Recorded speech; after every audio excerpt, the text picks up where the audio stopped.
Ya, Hai semuanya, kenalin aku Maudi Amanda Syafira, dipanggil Maudi dari Ilmu Komunikasi UI 2018. Jangan lupa ya nonton channel The Guru Sejarah.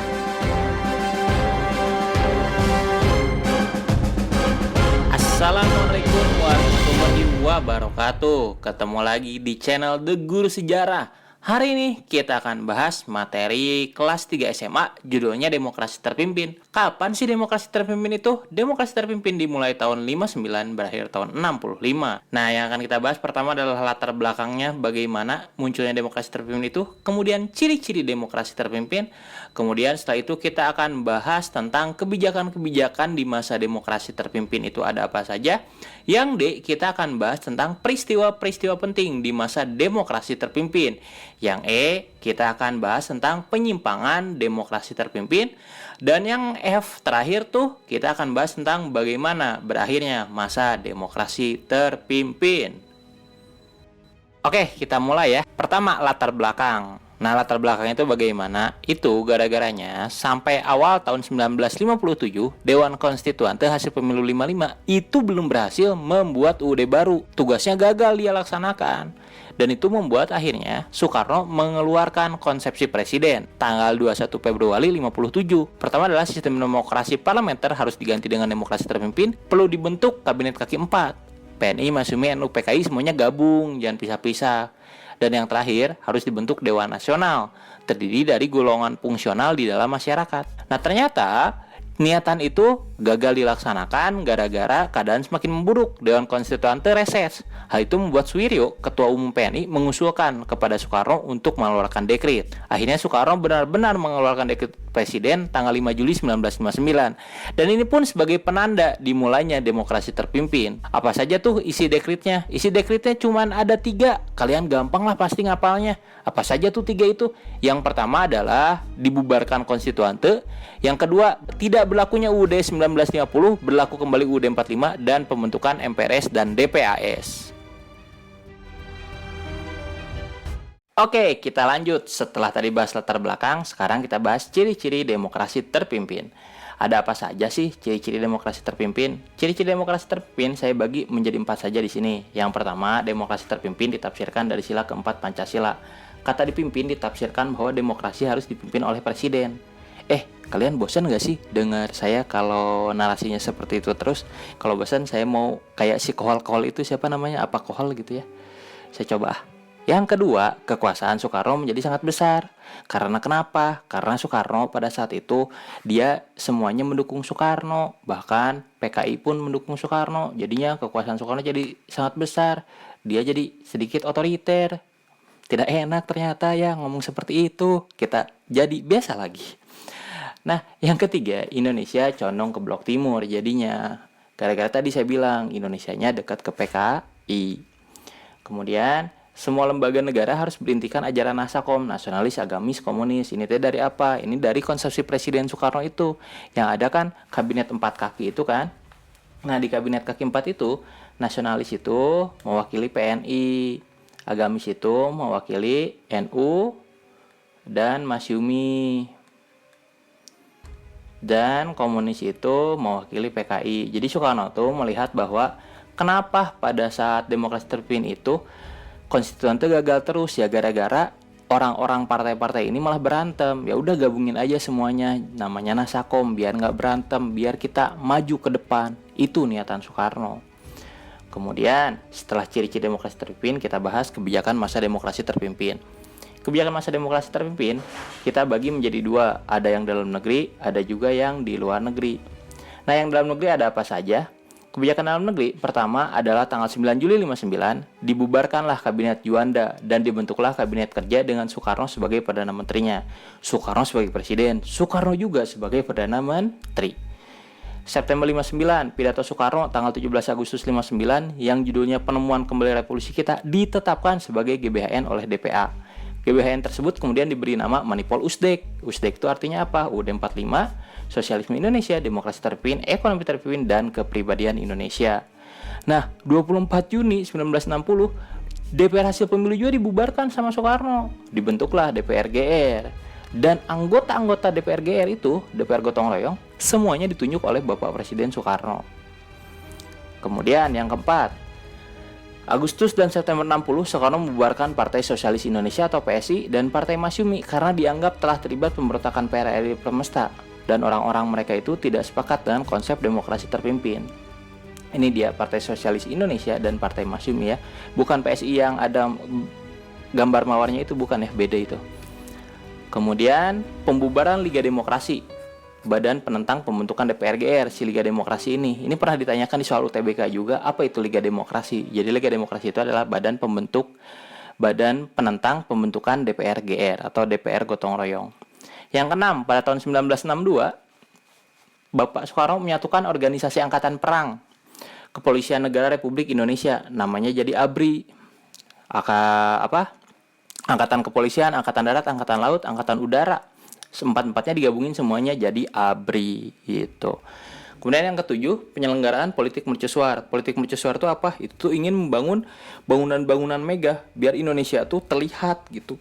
Kayak di laut kan, mercusuar tuh kelihatan banget gitu. Nah, antara lain Kompleks Olahraga Senayan, Monas, Jembatan Semanggi, Jembatan Ampera, dan kita ingin bikin mobil nasional kenegaraan. Itu kebijakan dalam negeri. Ada lagi kebijakan dalam negeri yang lain, yakni nomor 8 nih.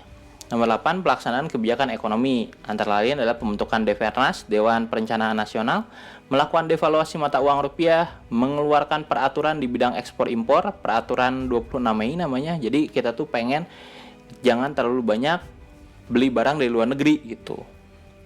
Kemudian mengeluarkan deklarasi ekonomi atau DEKON, membentuk Badan Musyawarah Pengusaha Swasta Nasional, BAMUNAS, pembentukan Pronasional. Pronasional merupakan lembaga ekstraparlementer yang dibentuk dengan tujuan antara lain adalah menyelesaikan revolusi nasional Indonesia, melaksanakan pembangunan semesta nasional, mengembalikan Irian Barat ke wilayah Republik Indonesia. Nah, selain ini pun kebijakan dalam negeri yang dilakukan di masa demokrasi terpimpin, misalnya ada kita nih benci banget dengan segala hal yang berbau barat pas masa demokrasi terpimpin itu. Bahkan di Indonesia tuh musik-musik aja nggak boleh tuh. Musik-musik kita pakai musik-musik dari Amerika dan lain sebagainya, itu nggak boleh. Kenapa bisa seperti itu? Karena ada lembaga namanya Lekra nanti, Lembaga Kebudayaan Rakyat, yang dia kayak melarang budaya-budaya dari barat, si Lekra ini gitu. Nanti Lekra ada musuh Lekra adalah Mani Kebu. Itu ya kebijakan dalam negeri. Selanjutnya setelah kebijakan dalam negeri, kita bahas kebijakan luar negeri. Apa saja kebijakan luar negeri? Kebijakan luar negeri yang pertama adalah menyelenggarakan politik konfrontasi, kita musuhan ya. Dengan ada bagi dua sama Soekarno tuh, ada Old Devo, ada Nevo. Old Devo itu adalah negara-negara barat yang sudah dari dulu maju, sedangkan Nevo adalah negara-negara baru merdeka, negara-negara berkembang. Nah, kita jangan terbagi ke dalam dua bagian, blok barat, blok timur. Mending kita anggapnya Old Devo lawan Nevo gitu, kata Bapak Soekarno. Nevo semua bersatu aja ngelawan Old Devo. Jangan mau diadu domba blok barat blok timur gitu. Kemudian pembentukan poros Jakarta, Hanoi, Peking, Pyongyang, Phnom Penh. Dan ini adalah negara-negara di Asia yang mana itu adalah negara-negara yang komunis gitu. Kemudian ada konfrontasi dengan Malaysia, kita nih musuhan dengan Malaysia karena pembentukan Negara Federasi Malaysia tanggal 16 September 1963. Itu sama Soekarno dianggap proyek Nekolim yang bisa membahayakan kedudukan Nevo. Pada tanggal 3 Mei 1964 di Jakarta, Soekarno mengumumkan Dwi Komando Rakyat. Ini tuh adalah kelanjutan dari kita musuhan dengan Malaysia. Isinya adalah pertama, perhebat ketahanan revolusi Indonesia. Kedua, bantu perjuangan revolusioner rakyat Malaya, Singapura, Sabah, Sarawak dalam menggagalkan negara boneka Malaysia. Bahkan kita akhirnya kayak mau perang gitulah, bukan kayak mau perang, emang perang ya. Dengan dibentuknya nanti namanya ada Komando Mandala. Nanti kita bikin Komando Mandala yang dipimpin oleh Jenderal Omar Dhani, Komando Mandala Siaga, Kolaga. Gitu. Nantinya itu untuk berperang. Nah, kemudian Indonesia keluar dari keanggotaan PBB 7 Januari 1965 gara-gara Malaysia diangkat sebagai anggota tidak tetap Dewan Keamanan PBB. Ini mah ibaratnya kita nih lagi apa? Lagi mau perang sama orang lain, tapi mereka malah dikasih senjata sama PBB. Ya udah, kita kesel, kita keluar aja dari PBB. Berasa nggak dihargai kita nih, gitu. Kemudian nomor 6, penyelenggaraan Ganevo. Apa itu Ganevo? Ganevo itu adalah Games of Nevo.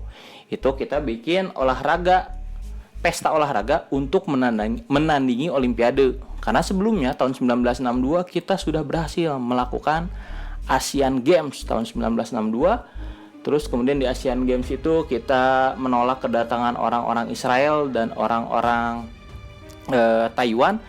Kita dianggap mencampurkan politik dengan olahraga. Kita dikeluarkan dari Olimpiade. Nah, gara-gara gitu, mendingan kita bikin Olimpiade tandingan, namanya Ganevo. Itu kebijakan luar negerinya. Ini ya, di Senayan tuh, Ganevo juga.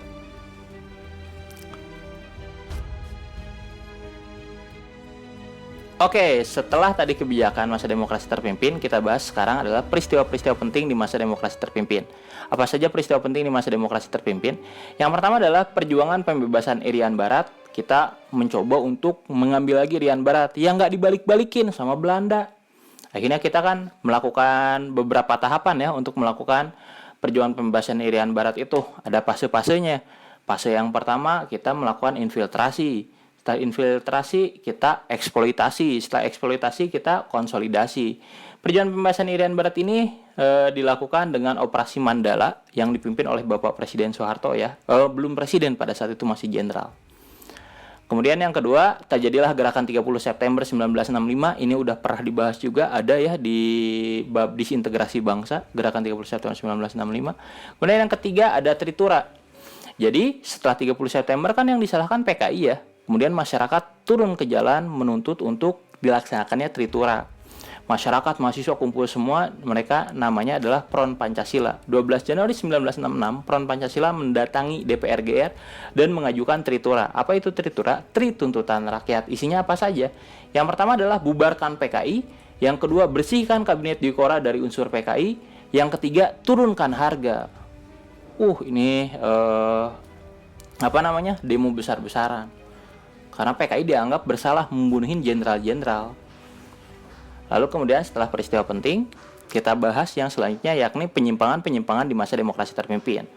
Penyimpangan masa demokrasi terpimpin antara lain adalah yang pertama, Soekarno mengumumkan ajaran Nasakom. Ini dianggap mengganti dasar negara kita yang asalnya Pancasila jadi Nasakom gitu. Ini disebutnya penyimpangan pada saat itu. Kemudian yang kedua, penetapan MPRS tentang jabatan Presiden Soekarno sebagai presiden seumur hidup. Ini MPRS menetapkan Soekarno sebagai presiden seumur hidup. Tapi di sisi lain kan, masa sih negara demokrasi tapi ada presiden yang seumur hidup pada saat itu tuh. Nah kemudian pembubaran DPR hasil pemilu 1 tahun 1955. Itu juga adalah penyimpangan yang dilakukan pada masa demokrasi terpimpin. Kurang pas gitu, ibaratnya tidak sesuai dengan asas-asas demokrasi. Kemudian bagaimana nih berakhirnya masa demokrasi terpimpin? Berakhirnya masa demokrasi terpimpin itu adalah gara-gara munculnya Super Semar, surat perintah 11 Maret. Soeharto ditugaskan untuk mengembalikan stabilitas politik Indonesia. Jadi dampak dari gerakan 30 September 1965 itu panjang. Hingga akhirnya terjadilah demonstrasi besar-besaran, dibunuh-bunuhinnya orang-orang PKI. Nah, biar menstabilkan situasi, dikasihlah Super Semar kepada Soeharto. Tapi ternyata Super Semar ini malah ada dua kan ya. Ada versi Angkatan Darat dan versi Presiden. Dan dua-duanya itu diartikan berbeda gitu. Nah dari sinilah, dari Super Semar ini muncul dualisme kepemimpinan di Indonesia. Bapak Soeharto bikin kabinet Ampera. Nah itulah dualisme kepemimpinan antara Bapak Presiden Soekarno dan Jenderal Soeharto yang memegang Super Semar. Yang nantinya pada akhirnya demokrasi terpimpin yang asalnya semuanya dipegang oleh Soekarno harus diganti dengan diserahkannya mandat Soekarno sebagai presiden dalam TAP MPRS nomor 33 /MPRS /1967. Berakhirlah Soekarno sebagai presiden di masa demokrasi terpimpin, berubahlah Indonesia menjadi masa Orde Baru. Seperti itu. Ya. Itu akhir masa demokrasi terpimpin. Ya singkat aja lah ya, jangan panjang-panjang. Kalau ada pertanyaan mah tulis aja di komen. Nanti juga ada yang bantu jawab, ya kan? Atau nanti saya juga jawab juga. Oke, inilah tadi ya dualisme kepemimpinan, ada Bapak Soekarno dan Bapak Soeharto. Oke teman-teman semuanya, terima kasih telah menonton. Mohon maaf bila ada kesalahan. Semoga ilmu yang saya yang dapat saya sampaikan hari ini bermanfaat. Mohon maaf nih bila ada kesalahan. Dan intinya mah semoga ilmu yang saya kasih ini bisa bermanfaat dan kalian yang menonton masuk PTN. Amin ya Allah ya Robbal Alamin. Sekian dulu dari saya semuanya. Oh iya, jangan lupa subscribe ya dan sebarkan di semua sosial media yang kalian punya gitu ya, biar teman-teman kalian juga bisa nonton. Ya tapi tetap ya kayaknya jangan di-share deh ke teman saya, biar teman saya nggak ngerti-ngerti. Nggak boleh gitu. Karena ilmu yang paling baik itu adalah ilmu yang bermanfaat. Kayak gitu ya teman-teman ya. Saya jadi ngeracau. Pokoknya intinya kalian semangat semuanya. Jangan ragu walaupun UTBK bentar lagi. Ya kalian pasti bisa lah kalau kalian belajar. Karena kalau kalian sungguh-sungguh, Allah akan kasih jalan. Oke, sekian semuanya dari saya. Assalamualaikum warahmatullahi wabarakatuh.